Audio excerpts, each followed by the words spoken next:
Hello दोस्तों, स्वागत है आप सभी का। पीछे के कुछ वीडियोज़ के बाद एक क्वेश्चन और उठा था, वो ये कि लगन कुंडली को बलवान या कुछ लोग चंद्र कुंडली को बलवान कहते हैं, तो उसको कैसे समझा जाता है? देखिए, पहली कोशिश ये करिए कि लगन कुंडली से केंद्र में कितने ग्रह हैं, क्योंकि जितना केंद्र बलवान होगा, उतना ही एक चार्ट का फाउंडेशन स्ट्रॉन्ग हो जाता है।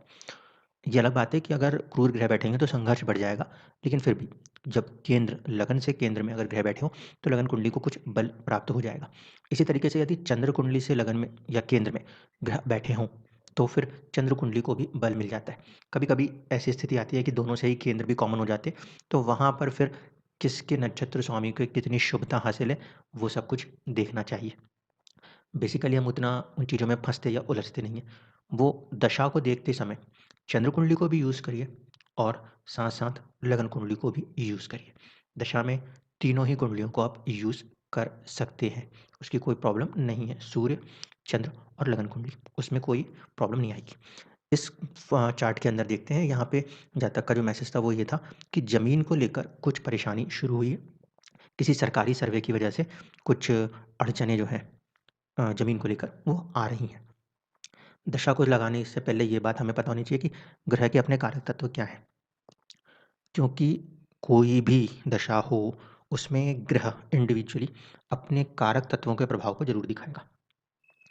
ज़मीन जायदाद से जुड़े हुए मामले हों या स्पेसिफिकली ज़मीन का मामला हो, लड़ाई झगड़े के मामले हों, एंगर इश्यूज़ के मामले हों, इसमें मंगल का कारक तत्व नज़र आना चाहिए। ठीक है? प्रॉपर्टी से जुड़ी हुई परेशानियों को तो हम इस आधार पे भी कह सकते हैं कि 4th हाउस लॉर्ड से जुड़ी हुई कोई प्रॉब्लम चल रही हो, तो प्रॉपर्टी से जुड़ी हुई प्रॉब्लम्स आ जाएँगी। लेकिन कारक तत्व जो है वो ईज़िली बता सकता है कि प्रॉब्लम कहाँ पर हो रही है।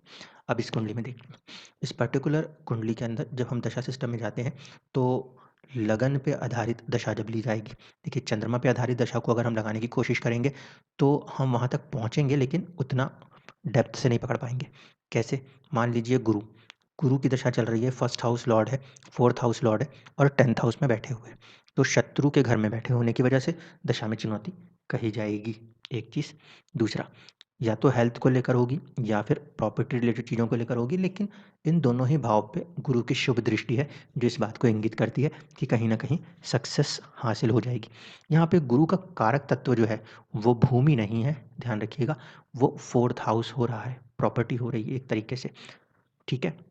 लेकिन कारक तत्व के हिसाब से देखें, जीवन में संघर्ष है, तो गुरु की अपनी दशा यहाँ पे उस लेवल का संघर्ष नहीं दिखाती। अब यदि इस दशा को हम लगन से कनेक्ट करके देखें, तो आपको बहुत आसानी से चीज़ें जो हैं वो समझ में आने लगेंगी। देखिए, सबसे पहली चीज़, दशा जो चल रही है तकरीबन 2019 से, वो मंगल की दशा चल रही है और अचानक का तत्व, ठीक है, ये बढ़ा हुआ है 8th हाउस। मंगल की 8th हाउस की भूमिका बनी हुई है। ग्रह जिस भाव में बैठेगा, उसको ध्यान में रख के ही अपने फलों को करने लगेगा। प्लस जहाँ के स्वामित्व को लेगा, उनको भी ध्यान में रखेगा। तो मंगल की दशा का प्रारंभ होने पर ही कुछ ना कुछ चुनौतियाँ शुरुआत में भी रही हैं। मंगल अपने साथ 5th हाउस और 12th हाउस को लेके चल रहे हैं। इसकी वजह से कोर्ट कचहरी के मामले हों, छुपे हुए शत्रुओं से मामले हों, ऐसी चीज़ों को ये दशा अपने प्रभाव में लेकर चलेगी। मानसिक परेशानियाँ 12th हाउस का काम है, तो उसको भी किसी न किसी रूप में लेके चलना ही है। ठीक है? हॉस्पिटल्स हो जाएँ या आपका कोर्ट कचहरी के मामले हो जाएँ, ये सब 12th हाउस की पॉइंट है और ये 12th हाउस लॉर्ड्स की दशाओं में मुमकिन हो सकते हैं। दूसरी चीज़, 5th हाउस लॉर्ड होने की वजह से मंगल पॉज़िटिव माने जाएँगे। हाँ, ये अलग बात है, वो नीच राशिस्थ हैं, परंतु चंद्रमा से दृष्ट होने के कारण नीच भंग हो जाएगा। दूसरा, विपरीत राजयोग की स्थिति बनेगी क्योंकि मंगल नीच राशिस्थ भी है और राहु केतु एक्सिस से पीड़ित भी है। तो परेशान होने की ज़रूरत तो फिर भी नहीं पड़ेगी। अगर ऐसे कोई मामले फँसते भी हैं, तो उसमें देर-सवेर सक्सेस मिल जाएगी। ठीक है? अब पहली कंडीशन तो फुलफ़िल हो गई, कारक तत्व के आधार पे कि मंगल का प्रभाव कहीं न कहीं दशाओं में अभी भी और पहले भी देखने को मिलता है। दूसरा अंतर्दशा है बुध की। बुध की अंतर्दशा को अगर हम देखें, तो मंगल और बुध आपस में नैसर्गिक शत्रु हैं। तो जो नैसर्गिक शत्रु होते हैं, उनकी आपस की दशाओं में चुनौतियों का सामना होता है। मंगल क्रूर है, बुध क्रूर ग्रह नहीं है, ठीक है? ऐसे स्थिति में यहाँ पे जो परेशानी आएँगी वो बहुत हार्ड लेवल पे नहीं कही जाएँगी क्योंकि ग्रह सौम्य है, लेकिन फिर भी चुनौतियाँ आएँगी क्योंकि दोनों आपस में शत्रु ग्रहों की दशा-अंतर्दशा काम कर रही है। अगर मंगल को जो कि महादशा स्वामी है, इससे ध्यान से लगा के देखेंगे तो बुध जो है वो तीसरे भाव में बैठे हैं। साहस, पराक्रम यहाँ पे बेवजह करना पड़े, कुछ लिखा-पढ़ी के काम, कम्युनिकेशंस के काम, डॉक्यूमेंटेशंस के काम चुनौतियाँ देते हुए से नज़र आ सकते हैं, ठीक है? और जहाँ पे ये मंगल की दशा के साथ कनेक्ट करके देखेंगे तो उस पर्टिकुलर केस में बुध जो है वो तीसरे और साथ-साथ 12वें के स्वामित्व को दिखाते हैं जो कि फिर चुनौतियाँ दिखाने लगती हैं, ठीक है? तो ये कॉम्बिनेशन यहाँ तक काम करता हुआ नज़र आता है।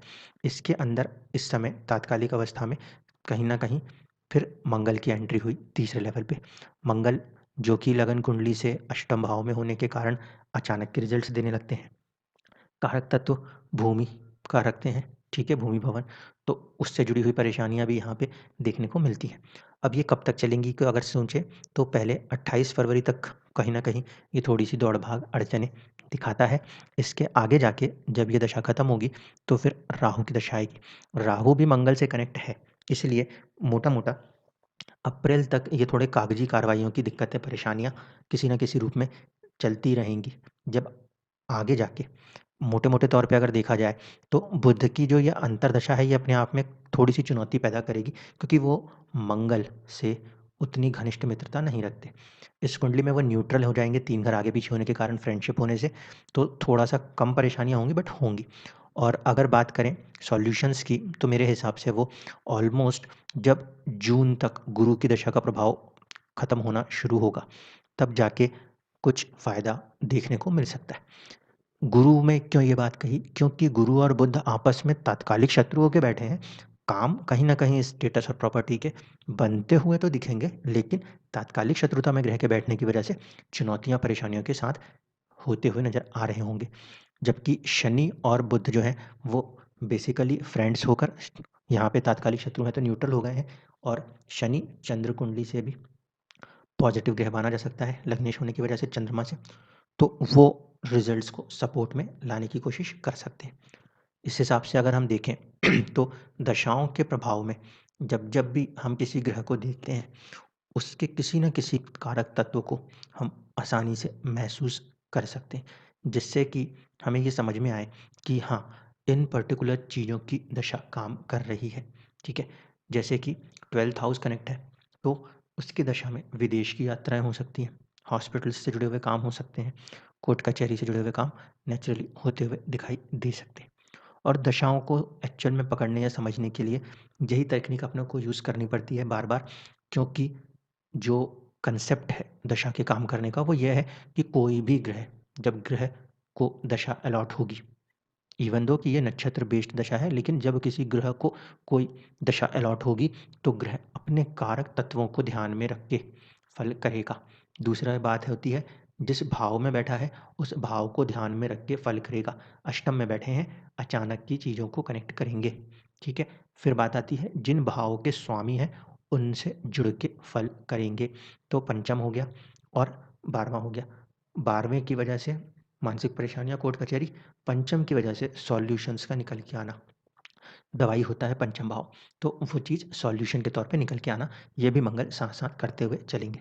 और इस कुंडली में ही नहीं, किसी भी कुंडली में जब मंगल की दशा प्रभाव होता है, तो जीवन में मंगल क्योंकि एक साहसिक ग्रह है, संघर्ष वाला ग्रह है, तो जीवन में नेचुरली संघर्ष देखने को मिलता है। तो मुझे उम्मीद है कि दशाओं को लेकर जो आप लोगों के प्रश्न चले जा रहे हैं, उसमें आप इन चीज़ों को ज़रूर ध्यान दीजिएगा।